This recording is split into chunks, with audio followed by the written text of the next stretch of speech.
खतरा वाकई था, इससे इनकार नहीं किया जा सकता था। अगर हवाई जहाज में विस्फोट हो गया तो क्या होगा? इंटेलिजेंस की पुख्ता सूचना थी कि अगर कोई समाधान नहीं हुआ तो हाईजैकर्स खुद के साथ हवाई जहाज को भी उड़ा देंगे। साल 2000 का स्वागत वो इसी तरह करने वाले थे। 31 दिसंबर की आधी रात को 21वीं सदी की शुरुआत के मौके पर मैं किसी भी कीमत पर 167 मासूम लोगों और एक बच्चे को, जिनमें से कुछ विदेशी भी थे, उनको विस्फोट में उड़ा दिए जाने की जिम्मेदारी नहीं ले सकता था। पहले तो मैं किसी भी समझौते के खिलाफ था, फिर जैसे जैसे वक्त बीता मैं बदलने लगा। ये पूर्व विदेश मंत्री जसवंत सिंह की उस किताब का हिस्सा है जिसमें 1999 के प्लेन हाईजैक की कहानी दर्ज है। 20वीं सदी के आखिरी हफ्ते की उस कहानी से, जब 3 आतंकियों को छुड़ाने के लिए एक भारतीय हवाई जहाज IC-814 को 7 दिन के लिए हाईजैक कर लिया गया था। तारीख 24 दिसंबर 1999। कंधार विमान अपहरण की तारीख है यह। इस तारीख ने तमाम राजनीतिक सवाल खड़े किए थे। तालिबान का चेहरा दुनिया के सामने आया था। देश की फजीयत भी हुई थी। 24 दिसंबर की शाम, दिन शुक्रवार, घड़ी में 4:30 बजने वाले थे। काठमांडू के त्रिभुवन इंटरनेशनल एयरपोर्ट से इंडियन एयरलाइंस की फ्लाइट संख्या IC-814 नई दिल्ली के लिए उड़ान भरने को तैयार थी। नेपाल के इस एयरपोर्ट की सुरक्षा व्यवस्था भारत के किसी कस्बे के बस अड्डे जितनी भी नहीं थी। मीडिया रिपोर्ट्स के मुताबिक पिछले कुछ ही दिनों में पहले इसी तरह एयरपोर्ट पर एक विकसित आदमी थाई एयरवेज के एक विमान के कॉकपिट तक पहुंच गया था। IC-814 में कुछ विदेशी यात्रियों सहित कुल 187 पैसेंजर्स और क्रू मेंबर सवार हुए और फ्लाइंग कमांडर कैप्टन देवी शरण ने इंदिरा गांधी एयरपोर्ट दिल्ली के लिए उड़ान भर दी। कॉकपिट में उनके साथ थे फ्लाइट इंजीनियर अनिल जागिया और को पायलट राजेंद्र कुमार। शाम करीब 5 बजे जैसे ही IC-814 इंडियन एयर स्पेस में दाखिल हुआ, 5 नकाबपोश हथियारबंद लोग प्लेन पर अचानक कंट्रोल ले चुके थे। इनमें से एक चीफ उर्फ इब्राहिम अख्तर पिस्टल लेकर कॉकपिट में घुसा और कैप्टन देवी शरण को गन पॉइंट पर ले लिया। बाकी 4 ने यात्रियों को धमकाना और मारना शुरू कर दिया। देवी शरण ने चीफ हाईजैकर से पूछा, आप लोग क्या चाहते हो? जवाब में हुक्म मिला, जहाज को लखनऊ के रास्ते लाहौर ले चलो। कैप्टन देवी शरण ने समझाने की कोशिश की, बताया कि प्लेन में लाहौर तक का तेल नहीं है। जानबूझकर विमान की रफ्तार भी कम कर दी, लेकिन बदले में जिद और धमकी मिली, जहाज को उड़ा देने की धमकी। देवी शरण के पास प्लेन का रुख लाहौर की तरफ मोड़ने के सिवा कोई रास्ता नहीं था, लेकिन लाहौर की तरफ से साफ कह दिया गया था कि आप पाकिस्तान एयर स्पेस में नहीं घुस सकते। यात्री डरे हुए थे। आगे क्या होगा किसी को कोई अंदाजा नहीं था। बस बार बार प्लेन को उड़ा देने की धमकी दी जा रही थी। अब तक देश की औपचारिक तौर पर कुछ नहीं पता था।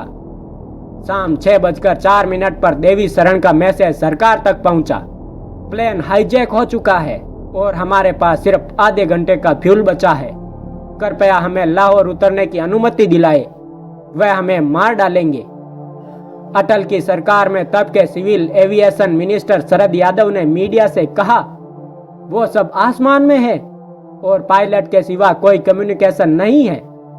आतंकियों के पास AK-47 है या पिस्टल है, कुछ भी पक्के तौर पर नहीं कहा जा सकता है। मैं कोई अंदाजा नहीं लगा सकता। फ्लाइट में जो यात्री है उनकी सुरक्षा हमारी पहली प्राथमिकता है। शाम 6:30 बजे इस्लामाबाद में भारतीय हाई कमीशन ने विमान को लाहौर में उतारने की अनुमति मांगी, लेकिन इस बार भी साफ मना कर दिया गया। लेकिन अब तक देवी शरण हाईजैकर्स को विमान अमृतसर में लैंड कराने के लिए राजी कर चुके थे। प्लेन काफी देर अमृतसर एयरपोर्ट के ऊपर मंडराता रहा और आखिरकार करीब 7:01 पर लैंड हुआ। इधर सरकार चाहती थी कि प्लेन ज्यादा से ज्यादा देर अमृतसर एयरपोर्ट पर खड़ा रहे ताकि कुछ प्लान करने का वक्त मिल जाए। प्लेन के टायर पंचर किए जाने की सोची गई। अमृतसर पुलिस तैनात की गई। आतंकवादी पायलट्स को बार बार टेक ऑफ के लिए कह रहे थे और पायलट्स एयर ट्रैफिक कंट्रोल से ईंधन की गुहार लगा रहे थे, लेकिन दिल्ली से निर्देश थे कि प्लेन को किसी भी तरह अमृतसर में खड़ा रखा जाए। इसके बाद ये तय किया गया कि ईंधन का एक टैंकर इस तरह खड़ा कर दिया जाए कि प्लेन को टेक ऑफ का रास्ता न मिले। यह टैंकर रवाना हुआ, लेकिन ड्राइवर बहुत तेजी से टैंकर ले जा रहा था। एटीसी ने ड्राइवर से टैंकर धीमे करने को कहा, लेकिन ड्राइवर ने जोर से ब्रेक मारा और टैंकर खड़ा ही हो गया। कॉकपिट से आतंकवादियों को यह दिखा कि एक तेज रफ्तार ट्रक एयरक्राफ्ट की तरफ आते आते अचानक रुक गया। उसके बाद उन्होंने अनिल जांगिया के सिर पर पिस्टल रखकर उल्टी गिनती शुरू कर दी और कैप्टन देवी शरण सिंह से टेक ऑफ करने को कहा। आखिरकार बिना फ्यूल लिए जहाज एक बार फिर उड़ान भर चुका था। वक्त था शाम के 7:50। टेक ऑफ के वक्त जहाज की टैंकर से टक्कर होते होते बची थी। कुछ ही देर बाद जहाज लाहौर के आसमान में था। लाहौर एयरपोर्ट की बत्तियां बुझा दी गई थी। अनुमति अभी भी नहीं थी, लेकिन कैप्टन देवी शरण के पास कोई रास्ता नहीं था सिवाय जहाज उतारने के। तेल अब वाकई में कुछ ही मिनट का था। आखिरकार लाहौर एयर ट्रैफिक कंट्रोल से परमिशन मिल गई, लेकिन सिर्फ फ्यूल लेने के लिए रात 10:30 बजे IC 814 को दोबारा टेक ऑफ करना पड़ा। जहाज में 25 साल के रूपन कात्याल थे। अपनी पत्नी रचना सहगल के साथ हनीमून से वापस दिल्ली लौट रहे थे। प्लेन हाईजैक होने के कुछ ही घंटे बाद उन्हें चाकुओं के वार करके मार दिया गया, सिर्फ इसलिए कि उन्होंने बाथरूम जाने की परमिशन मांगी थी। लाहौर से टेक ऑफ करने के बाद विमान काबुल होते हुए मस्कट और फिर ओमान तक गया, लेकिन कहीं लैंड करने की परमिशन नहीं मिली। आखिरकार 25 दिसंबर की सुबह करीब 3 बजे विमान दुबई में लैंड हुआ। यहाँ ईंधन भरे जाने के एवज में 26 यात्रियों को रिहा करने पर समझौता हुआ। रिहा हुए ज्यादा यात्री बीमार, वृद्ध लोग और औरतें और बच्चे थे। यात्रियों को लाने मंत्री शरद यादव खुद उसी दिन दुबई पहुंचे। साथ में रूपन कात्याल का पार्थिव शरीर भी दुबई में उतारा गया। इसके बाद विमान ने अफगानिस्तान में काबुल की तरफ उड़ान भरी, लेकिन काबुल एयरपोर्ट की तरफ से विमान को कंधार ले जाने को कहा गया। 26 दिसंबर की ही सुबह करीब 8 बजे विमान कंधार हवाई अड्डे पर लैंड कर चुका था। इसके बाद IC 814 विमान पूरे 6 दिनों तक यात्रियों की जेल बना रहा। इंडियन एयरलाइंस के विमान को अगवा करने वाले आतंकवादियों ने अपनी सुरक्षा की गारंटी के तौर पर एक तालिबान ऑफिसर को भी अपनी हिरासत में रखा था, ऐसा कहा जाता है। देश कुछ दिन पहले ही कारगिल युद्ध से उभरा था। विपक्ष और जनता तत्कालीन प्रधानमंत्री अटल बिहारी वाजपेयी को इसके लिए जिम्मेदार ठहरा रहे थे। ऐसे में दिल्ली में तमाम मुलाकातों और बैठकों का सिलसिला चल रहा था। पत्रकार विजय त्रिवेदी ने अपनी किताब हार नहीं मानूंगा में इस सिलसिले का काफी अच्छे से जिक्र किया है।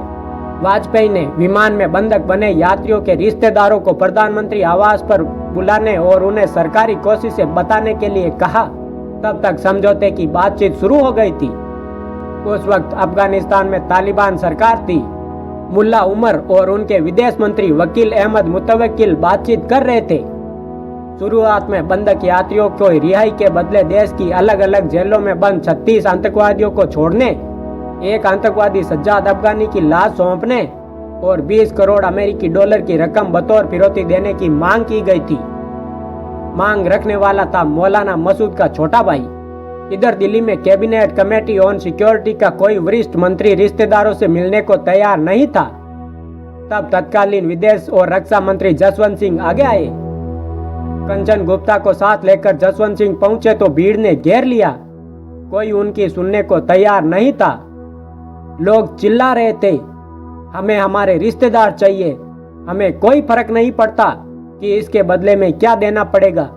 यदि कश्मीर देना है तो दे दो, कुछ भी दे दो, हमारे लोगों को घर वापस लाओ। अचानक मेरा बेटा है चीखते चीखते कोई बेहोश होकर गिर पड़ा। कोई चीख रहा था, कोई दहाड़े मार मार कर रो रहा था। विपक्ष भी सरकार पर हमलावर थी। भीड़ उन्माद में ही थी।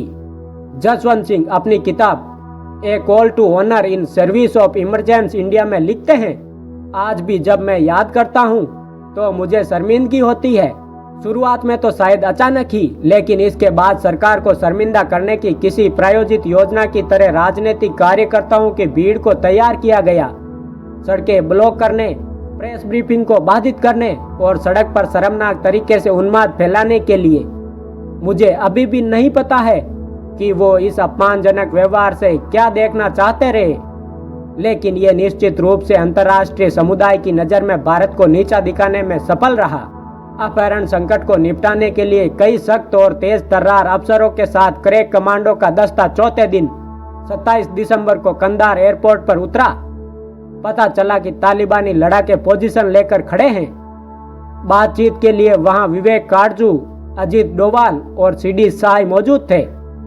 काटजू इस ग्रुप की अगुवाई कर रहे थे, जो डोवाल से 7-8 साल जूनियर थे, और सीनियर जूनियर का फर्क कई और अफसरों में भी था। क्या इनमें कोई ठीक तालमेल हो सकता था? हमले की पोजीशन पर तालिबानी थे। समझौते की बातचीत शुरू हुई। तालिबान की तरफ से कहा गया कि मौलाना चाहिए। अफसरों को अंदाजा ही नहीं था कि मौलाना है कौन, किसकी बात हो रही है। फिर बताया गया मौलाना मसूद अजहर, हरकत उल मुजाहिदीन का मुखिया। मौलाना मसूद अजहर 1994 में जम्मू जेल में बंद था। उसे 1994 में तब गिरफ्तार किया गया था जब वह अपने संगठन हरकत उल अंसार के कुछ अंदरूनी झगड़ों को निपटाने वहां आया था। मसूद अजहर को छुड़ाने के लिए एक और आतंकवादी संगठन अल फरकान 1995 में खड़ा हो गया था। हरकत उल अंसार ने फिर अगले 4 साल पर्यटकों का अपहरण कर लिया और उन्हें सहारनपुर के एक गांव में छिपा कर रखा। इस अपहरण के पीछे दिमाग था उमर सईद शेख का, जो लंदन स्कूल ऑफ इकोनॉमिक्स का छात्र रहा था। जनरल मुशर्रफ ने अपनी किताब लाइन ऑफ फायर में लिखा कि ब्रिटिश MI6 ने उमर शेख को तैयार किया था। उमर शेख को पुलिस ने पकड़ लिया और वो तब से दिल्ली की तिहाड़ जेल में था। तीसरा आतंकवादी जिसको छोड़ने की मांग की गई थी वो था मुश्ताक जरगर। जरगर पर 40 से ज्यादा हत्याओं का आरोप था। इसमें मारे गए ज्यादातर लोग कश्मीरी पंडित थे। समझौता बातचीत में तालिबानी बीच में आए। 5वां दिन यात्रियों के लिए मुश्किल भरा दिन था। टॉयलेट्स ओवरफ्लो कर रहे थे। चेहरे सिर्फ कहने भर के लिए जिंदा थे। मौत की दहशत गहरे उतर गई थी। दिल्ली में प्रधानमंत्री वाजपेयी के चेहरे पर भी चिंता की लकीरें गहरी होने लगी थी। उनका दिमाग रास्ता निकालने की उलझन में लगा था। दिल्ली में उस दिन 28 दिसंबर को शास्त्री भवन में पत्र सूचना कार्यालय में जसवंत सिंह प्रेस कॉन्फ्रेंस कर रहे थे। बहुत से रिश्तेदार अचानक घुस आए। वे सभी 35 आतंकवादियों के नाम जानना चाह रहे थे। कोई चीखा उनमें से, जब मुफ्ती मोहम्मद की बेटी रुबैया के लिए आतंकवादियों को छोड़ा गया तो हमारे रिश्तेदारों के लिए क्यों नहीं? जो देना है दे दो, हमें कोई फर्क नहीं पड़ता। एक शाम एक सरप्राइज विजिटर प्रधानमंत्री के आवास पर पहुंची। स्क्वाड्रन लीडर अजय आहूजा की पत्नी। आहूजा ने कारगिल युद्ध में अंतिम बलिदान दिया था। उन्होंने बंधक यात्रियों के रिश्तेदारों से कहा कि भारत को अपहरणकर्ताओं के आगे नहीं झुकना चाहिए। भीड़ में से एक बार फिर कोई चीखा, वह खुद विधवा है और अब दूसरों को विधवा बनाना चाहती है। वह कौन होती है भाषण देने वाली? कहां से आई है? जब माहौल ज्यादा खराब होने लगा तो उन्हें अंदर ले जाया गया। इसी तरह वीर गति को प्राप्त लेफ्टिनेंट विजयेंद्र थापर के पिता कर्नल वीरेंद्र थापर की अपील भी बेअसर दिख रही थी। सरकार में बैठकें लगातार हो रही थी। कंधार से IB के मुखिया अजीत डोवाल का फोन था। सर कुछ जल्दी कीजिए, इन सब का सब्र का बांध टूट रहा है। 28 दिसंबर को डील लगभग हो गई। 3 आतंकवादियों मौलाना मसूद अजहर, मुश्ताक अहमद जरगर और अहमद उमर सैयद शेख को छोड़ने पर बात तय हो गई। CCS की बैठकों में प्रधानमंत्री के साथ रक्षा मंत्री, गृह मंत्री, विदेश मंत्री, राष्ट्रीय सुरक्षा सलाहकार होते थे। 36 के बजाय 3 आतंकवादियों को छोड़ने का फैसला हुआ था। जसवंत सिंह तीनों आतंकवादियों मसूद अजहर, उमर शेख और मुश्ताक जरगर को लेकर खुद कंधार गए, ताकि कोई स्थिति ऐसी बने जिसमें फैसला बदलना हो तो दिल्ली की तरफ रुकने करना पड़े। जसवंत सिंह अपनी किताब में लिखते हैं, मैंने तालिबानियों की सराहना की। उन्होंने जो किया उसके लिए उनका आभार व्यक्त किया। कम से कम उन्होंने समझौते के मुद्दे पर अपहरणकर्ताओं से बातचीत को आगे बढ़ाया था। 2 बातों पर सहमति बन चुकी थी। एक की 3 आतंकवादियों की पहचान की जाएगी और दूसरा कि उसके बाद सभी बंधक यात्री नीचे उतरेंगे। तारीख थी 31 दिसंबर, यानी साल का अंतिम दिन। पाकिस्तानी खुफिया एजेंसी ISI के लोग उन तीनों आतंकवादियों के रिश्तेदारों और दोस्तों को लेकर कंधार पहुंचे। उन्होंने तीनों आतंकियों को पहचाना और विमान में मौजूद अपहरणकर्ताओं को बताया कि सब ठीक है। हिंदुस्तान ने कोई चाल नहीं चली। अपहरणकर्ताओं ने हाथ और खुशी के इशारे से यात्रियों को भी बता दिया कि वो कामयाब हुए हैं। इस सूचना के बाद यात्रियों के चेहरे वापस जिंदा लगने लगे थे। कुछ देर बाद एक एक करके विमान से यात्रियों को उतारना शुरू कर दिया गया। किसी को भयंकर चोटें थी, कोई खून से लथपथ था, तो कोई लगातार कई दिनों से भूखा था। लेकिन गनीमत थी कि लोग अब पूरी तरह जिंदा थे। जसवंत सिंह की किताब में लिखे मुताबिक कंधार में उन्हें पता चला कि हाईजैकर्स ने विमान में भारत सरकार के लिए 21वीं सदी की शुरुआत के लिए एक गिफ्ट छोड़ा है।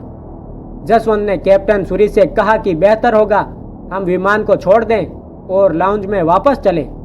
असल में यह तोहफा एक लाल बैग था। तालिबानी भी इसी के तलाश में थे और जब तक ये बैग नहीं मिला उन्होंने विमान को वापस जाने की अनुमति नहीं दी। कुछ तालिबानी लोगों ने वो लाल बैग निकाला और एक लाल पजेरो गाड़ी को कुछ ही देर पहले एयरपोर्ट पर आई थी उसकी तरफ ले गए। गाड़ी के शीशे रंगे हुए थे।